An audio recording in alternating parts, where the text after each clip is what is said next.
Traders mind நண்பர்களுக்கு சிறப்பு வணக்கம். நம்ம டிஸ்க்ளைமர் எடுத்துக்கிறோம். நம்ம செபி ரிஜிஸ்டர் அட்வைசர் அறிவோ கிடையாது. நம்ம இங்கே பேசக்கூடிய எல்லாமே தகவலாக மாத்திரமே பார்க்கப்பட வேண்டும். இது யாருக்கும் முதலீடு சம்பந்தமாகவோ பங்குகளை வாங்கவோ விற்கவோ நம்ம எந்த ஆலோசனையும் கொடுக்கப்படல. எல்லா தொழிலும் ரிஸ்க் இருக்கும். ரிஸ்க் புரிஞ்சு எச்சரிக்கையோட தொழில் செய்யும்போது எல்லாமே நல்லா இருக்கும். நம்ம அதற்கு அனைத்து நல்ல உள்ளங்களுக்கும் நன்றி. வளமுடன் வாழ்க. வணக்கம் நண்பர்களே. 2024-25க்கான Q2 ரிசல்ட் அனௌன்ஸ் பண்ணிட்டு வராங்க. அந்த வரிசையில் இப்போ நம்ம பார்க்கக்கூடியது இந்தியன் ஆயில் கார்பரேஷன். சப்சிக்வெண்ட் குவார்ட்டருக்கு என்ன வாய்ப்பு இருக்குங்கிறதுக்கான ஒரு தேடுதல் முயற்சி. ட்ரெண்ட்லைனை பொறுத்த வரைக்கும் வேல்யூ ஸ்டாக் அண்ட் ரேடாருங்கிற கிளாசிஃபிகேஷன்ஸ்குள்ளே வராங்க. ஹை ஃபினான்ஷியல் ஸ்ட்ரென்த், அஃபோர்டபிலிட்டி இன் வேல்யூஷன், மூமெண்டம் டெக்னிக்கலாக இப்போ பெரிஷில் இருக்குது. அனாலிசிஸ்ட் ப்ரைஸ் டார்கெட்டாக 166ன்னு டார்கெட் அப்சைட் பண்ணியிருக்கிறாங்க. நம்ம இந்த வீடியோ ரெக்கார்ட் பண்ணக்கூடிய தருணத்தில் 132ங்கிற லெவலில் ட்ரேட் க்ளோஸ் ஆகிருக்கு. ஃபண்டமெண்டலாக ஹை சால்வன்சி பொசிஷன் மெயின்டைன் பண்ணுறாங்க. ஹை ரேட் ஆஃப் ரிட்டர்ன் எடுக்கிறாங்க. டெப்ட் to equity within the theoretical லிமிட்டில் இருக்குது. பிஇ அண்ட் பிபிஐ பொறுத்த வரைக்கும் சப்சிக்வெண்ட்டாக க்ரோத்துக்கான ஆப்பர்ச்சுனிட்டி இருக்குங்கிறது நம்மளுடைய பார்வை. கன்சஸ்னஸ் ரெக்கமெண்டேஷன்ஸில் 32 அனாலிசிஸ் ரெக்கமெண்ட் பண்ணியிருக்கிறாங்க. 13 பேர் பை சொல்லியிருக்கிறாங்க, 9 பேர் ஹோல்டு சொல்லியிருக்கிறாங்க, 10 பேர் செல் சொல்லியிருக்கிறாங்க. குவார்டர்லி பெர்ஃபார்மன்ஸஸை பொறுத்த வரைக்கும் இயர் ஆன் இயர் கம்பேர் பண்ணும்போது நெட் ப்ராஃபிட் 101.3% குறைஞ்சிருச்சு. ரெவென்யூ 2.3% குறைஞ்சிருக்கு. Q2Q ரிசல்ட்டை கம்பேரிசன் பார்க்கும்போது தோராயிரமாக சொல்கிறேன், ஒரு 20,000 கோடி ரூபாய்க்கு ரெவென்யூ குறைஞ்சிருக்கு. நெட் ப்ராஃபிட் கிட்டத்தட்ட நெட் ப்ராஃபிட் -169னே போயிருக்கு. போன தடவை 3,500 கோடி ரூபாய் ப்ராஃபிட்டில் வச்சுருந்தவன் இந்த குவார்ட்டருக்கு வந்து -169ன்னு லாஸில் போயிருச்சு. அதனால இபிஎஸும் வந்து பார்த்தோம்னாக்க -0.1ங்கிற லெவலில் இபிஎஸ் வந்திருக்கு. கிட்டத்தட்ட இது வந்து பார்த்தோம்னா போன தடவை 2.6 இருந்தது, அதையும் காலி பண்ணி -10 பைசாக்குள்ளே போயிட்டாங்க. இப்போ இந்த இடத்துல ஒரு பேட்டர்ன் நம்ம இருக்கா அப்படின்னு நம்ம சர்ச் பண்ணுவோம். இவன் என்ன பண்ணியிருக்கிறான், 2021 செப்டம்பர் மாதம் பாசிட்டிவ் ரிசல்ட் வச்சிருக்கிறான். டிசம்பர் மாதம் அது மெயின்டைன் பண்ணியிருக்கிறான். மார்ச் மாதம் அப்படியே மேலே ஏற்றி வச்சிருக்கிறான். ஆனால் 2022 ஜூன் மாதம் மைனஸில் போயிருக்கு, செப்டம்பர் மாதமும் மைனஸில் போயிருக்கு இபிஎஸ். டிசம்பர் மாதம் பாசிட்டிவாக டேர்ன் ஆயிருக்கு. அதுக்கப்புறம் மார்ச் மாதமும் பாசிட்டிவாக டேர்ன் ஆயிருக்கு. ஜூன் மாதமும் பாசிட்டிவாக மேலே ஏறி இருக்கு. அடுத்து 2023 செப்டம்பரில் தான் பாசிட்டிவாக இருக்குது, ஆனால் ஜூனை கம்பேர் பண்ணும்போது கம்மியாக இருக்குது. டிசம்பரும் அதே மாதிரி குறைஞ்சிருக்கு. இப்போ இந்த இடத்துல நம்ம பார்க்கக்கூடியது என்ன அப்படின்னு சொன்னாக்க, 2021 ஆட் நம்பர் செப்டம்பர் மாதம் பாசிட்டிவாக 6.8ன்னு வச்சுருக்கிறான். டிசம்பர் அதே லெவலில் மெயின்டைன் பண்ணியிருக்கிறான். அதே மாதிரி செப்டம்பர் 2023 ஆட் நம்பர் ஜூன் மாதத்துக்கு பார்த்தோம்னா 10.5 பெருசாக வச்சுருக்கிறான். நமக்கு 2021 ஜூன் மாதம் ரிசல்ட் இல்லை.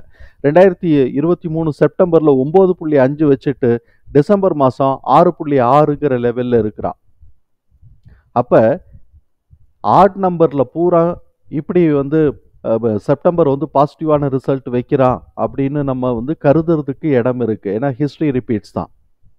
அதே மாதிரி 2022 பார்த்தோம் அப்படின்னு சொன்னோம்னாக்க செப்டம்பர் மாதம் மைனஸில் போயிருச்சு, டிசம்பர் மாதம் பாசிட்டிவாக வந்திருக்கு, ஆனால் ஃப்ராக்ஷனில் தான் வந்திருக்கு. அதே மாதிரி தான் 2024 செப்டம்பரில் மைனஸில் போயிருக்கு. அப்போ டிசம்பரில் ஃப்ராக்ஷனில் வருமா, அட்லீஸ்ட் பாசிட்டிவாக வருமா அப்படிங்கிற லெவலில் நம்ம பார்க்கணும். ஸோ பாசிட்டிவாக வர்றதுக்கு வாய்ப்பு இருக்குது அப்படின்னு சொன்னால் இப்போ இருக்கக்கூடிய இந்த ப்ரைஸ் ரேஞ்ச், அதாவது 340க்குள்ளேயே இவங்க சுற்றிக்கிட்டு இருக்கிறதுக்கு வாய்ப்புகள் இருக்குது. சப்சிக்வெண்ட்டாக இவங்க மேலே அடுத்த குவார்ட்டருக்கு மார்ச் குவார்ட்டருக்கு மேலே ஏறினான்னாக்க மேலே அதிரி புதிரியாக மேலே ஏறுறதுக்கான வாய்ப்புகள் இருக்குது. அப்படியே நம்ம பார்த்தோம்னா 2025 மார்ச் அப்படின்னு வரும்போது அந்த குவார்ட்டருக்கு ஃபுல்லாக, அது செப்டம்பர் மாதத்துக்கு வரைக்கும் அது அப்படியே மெயின்டைன் ஆகிட்டே இருக்குது. பார்த்தோம்னாக்க 2023 மார்ச்சில் 7.5, ஜூன் மாதத்துக்கு 10.5, செப்டம்பர் மாதத்துக்கு 9.5, அந்த இடம் வரைக்கும் மெயின்டைன் பண்ணிகிட்டு இருக்கு. டிசம்பர் மாதத்துக்கு 6.6ங்கிற லெவலில் கீழே குறைஞ்சிருக்கு. அப்போ 2025 ஆட் நம்பருங்கும்போது மார்ச் மாதமும் ஏறுது, ஜூன் மாதமும் ஏறுது, செப்டம்பர் மெயின்டைன் ஆகுது, இல்லாட்டி கொஞ்சமாக ட்ராப் அவுட் ஆகுது, டிசம்பர் மாதம் நிறைய ட்ராப் அவுட் ஆகுது, குறையுது. அப்போ இப்படி ஒரு பேட்டர்ன் இதுக்கு ஒர்க் ஆகுது அப்படின்னு சொன்னால் ஃபோர்த் கம்மிங் இயர் 2025 டிசம்பர்லேருந்தே இது வந்து பாசிட்டிவாக போகிறதுக்கான வாய்ப்புகள் இருக்குங்கிறது நம்மளுடைய பார்வை. ஆனால் ப்ரொவைடட் பேட்டர்ன் ஃபாலோ ஆகணும். பேட்டர்ன் ப்ரீச் ஆச்சு அப்படின்னு சொன்னாக்க நம்ம இந்த எதிர்பார்ப்பு எல்லாமே நமக்கு பூர்த்தி ஆகாமல் போகும். இப்படிப்பட்ட இந்த சூழலில் எம்எஃப் வந்து 0.60% இன்க்ரீஸ் பண்ணி வச்சிருக்கிறாங்க.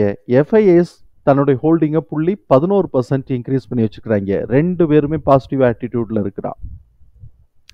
இப்போ நம்ம இந்த இபிஎஸ் தகவல்கள் எல்லாத்தையும் தூக்கி நம்மளோட எக்ஸல் ஃபார்மேட்டில் போட்டோம். இப்போ என்ன இருக்கு, இந்த குவார்ட்டருக்கு -0.1 10 பைசா மைனஸில் போயிருச்சு. அதனால இதோட ப்ரைஸ் வந்து நம்ம குமுலேட்டிவ்ல நம்ம பார்த்தோம் அப்படின்னு சொன்னால் 94லேருந்து 43ங்கிற ரேஞ்சுக்கு இருக்குது. ஆனால் 43க்குலாம் இறங்குமான்னா அது கொஞ்சம் யோசிக்கக்கூடியது. ஏன்னா புக் வேல்யூவே இப்போ நமக்கு 136 இருக்குது. அதனால இப்போ இந்த குவார்ட்டரில் இருக்கக்கூடியது நம்ம பார்த்தோம்னா 94, 89, இந்த 79 இந்த ரேஞ்ச் வரைக்கும் தான் எடுக்க முடியும். அப்போ இந்த ரேஞ்ச் வரைக்கும் இறங்கிட்டு திருப்பி மேலே ஏறினான்னா எவ்வளோ தூரத்துக்கு ஏறுறதுக்கு வாய்ப்பு இருக்குது அப்படின்னா நமக்கு இங்கே ஃபஸ்ட்டு 168லேருந்து 172க்கு இருக்குங்கிறது நமக்கு புரிதலாக இருக்குது. ஆனால் இது மாத்திரம் போதுமா அப்படின்னு சொன்னாக்க இல்லாமல் நம்ம வந்து அடுத்த குவார்ட்டருக்கு உண்டான எஸ்டிமேஷனையும் நம்ம வந்து போட்டு பார்ப்போம். போட்டு பார்த்தோம்னா நடுவில் இருக்கக்கூடிய வேல்யூஸ் எல்லாம் நமக்கு கிடைக்கும், இன்னும் கொஞ்சம் கிளியராக கிடைக்கும். அப்போ நான் என்ன பண்ணுறேன், இங்கே வந்து நெக்ஸ்ட் குவார்ட்டருக்கான எஸ்டிமேஷனான 3.2 நான் போட்டு பார்க்குறேன். அப்படி நாம் போட்டு பார்க்கும்போது நமக்கு கிடைக்கக்கூடியது வந்து பார்த்தோம் அப்படின்னு சொன்னாக்க இப்போ நம்ம குமுலேட்டிவ்னே நம்ம எடுத்து பார்த்தோம் அப்படின்னு சொன்னாக்க 110 பிரேக் பாயிண்ட்டாக வருது. ஆனால் நான் இந்த பிரேக் பாயிண்ட்டை நான் போட மாட்டேன். இதுக்கு உண்டானதில் நான் இருக்கக்கூடியதில் நான் போடுவேன். அது வந்து இந்த பிரேக் பாயிண்ட்டை போட மாட்டேன். ஏன்னா இது நெக்ஸ்ட் குவார்ட்டருக்கான எஸ்டிமேஷன். நமக்கு வந்து ஆக்சுவலாக நமக்கு கிடைக்கக்கூடியதை நான் எடுத்து போடுவேன். இப்போ 110, அப்போ 110 வரைக்குமோ இல்லை 90 வரைக்குமோ ஸ்கோப் இருக்குது. அப்போ மேலே ஏறுனா 142, அப்போ 142லேருந்து 90 வரைக்குமான ஸ்கோப் இருக்குது. இந்த இதில் இருக்குது. 142 உடச்சி மேலே போகிறான் அப்படின்னு சொன்னோம்னாக்க இவன் வந்து 147, அதாவது 142 உடைச்சா 147, 156, 162க்கான ஸ்கோப் இருக்குது. இது நம்ம போன குவார்ட்டருடைய ரிசல்ட்டில் மேலே வந்துச்சுன்னா 168ன்னு வந்துச்சு, இங்கே நமக்கு 162ன்னு இருக்குது. அதனால் நம்ம ஒரு குத்து மதிப்பாக தோராயிரமாக நம்ம 160ன்னு எடுத்துக்கலாம். இப்போ இந்த மாதிரி நான் ஷஃபிள் பண்ணின ரிசல்ட்டோட நமக்கு கிடைச்சிருக்கக்கூடிய ப்ரைஸ் லெவல்ஸ் எல்லாத்தையும் சார்ட்டில் ஆர்கனைஸ் பண்ணிட்டோம். அது கொஞ்சம் கிளியராக இருக்கும். இப்போ நான் பிரேக் பாயிண்ட் எடுத்திருக்கிறது 134ன்னு எடுத்திருக்கிறேன். சப்சிக்வெண்ட்டாக இவன் பாசிட்டிவ் ரிசல்ட் கொடுத்தா அப்படின்னு சொன்னோம்னாக்க இந்த R1 break point level, R1 break point லெவலான 134, R1 லெவலான 137 to 139, R2 லெவலான 146 to 150 அப்படிங்கிற லெவலுக்குள்ளேயே போகும். இப்போ நம்ம ஆல்ரெடி டிஸ்கஸ் பண்ணின பேட்டர்ன் ஃபாலோ ஆகுதுனாக்க டிசம்பர் மாதத்துக்கு இந்த ரேஞ்சில் போகிறதுக்கான வாய்ப்புகள் இருக்கும். அதுக்கப்புறம் மார்ச் குவார்ட்டரோடைய ரிசல்ட் பாசிட்டிவாக வந்துருச்சுன்னா இவன் ப்ரீச் அவுட் ஆகி 2023 எப்படி மேலே ஏற்றுனானோ அந்த 3 குவார்ட்டருக்கும் அதே பேட்டர்ன் கண்டினியூ ஆச்சுன்னா அப்படியே மேலே ஏறுறதுக்கான வாய்ப்புகள் இருக்கும். அப்போ நம்ம வந்து டிசம்பர் குவார்ட்டருடைய ரிசல்ட்டை பார்த்துட்டு நம்ம வந்து ஸ்டிமுலேட் பண்ணினோம்னாக்க கொஞ்சம் ஒர்த்ஃபுல்லாக இருக்குங்கிறது நம்மளுடைய பார்வை. இப்போதைக்கு இருக்கக்கூடிய லெவலில் மாத்திரம் எடுத்துக்குவோம். சப்போஸ் நமக்கு வந்து இந்த பேட்டர்ன் நம்ம ஆல்ரெடி ஐடென்டிஃபை பண்ண ஆட் இயர் ஈவன் இயருங்கிற பேட்டர்ன் நமக்கு ஒர்க் ஆகாமல் கீழே இறங்குச்சு அப்படின்னு சொன்னாக்க இவன் S1 லெவலான 122 இல்லை S2 லெவலான 118, S3 லெவலான 106 சப்போர்ட் எடுக்கலாம். அதையும் உடச்சி போனான்னா S4 லெவலான 89 to 84க்கு இருக்கும். எப்படி போனாலும் நமக்கு அட்வான்டேஜ் தான். நமக்கு வந்து கீழே வந்துச்சுனாக்கா ஆவரேஜ் பண்ணிக்கலாம். ஏன்னா ஃப்யூச்சரில் இது ஏறுறதுக்கான வாய்ப்புகள் இருக்குங்கிறது நம்மளுடைய பார்வை. ஸோ தகவல் நமக்கு பயனுள்ளதாக இருக்கும் நம்புகிறேன். தகவல் பயனுள்ளதாக இருந்ததுன்னா சங்கருக்கு ரொம்ப சந்தோஷம். நம்மளை ஆதரிக்கிற அனைத்து நல்ல உள்ளங்களுக்கும் நன்றி. வளமுடன் வாழ்க. நன்றி நண்பர்களே.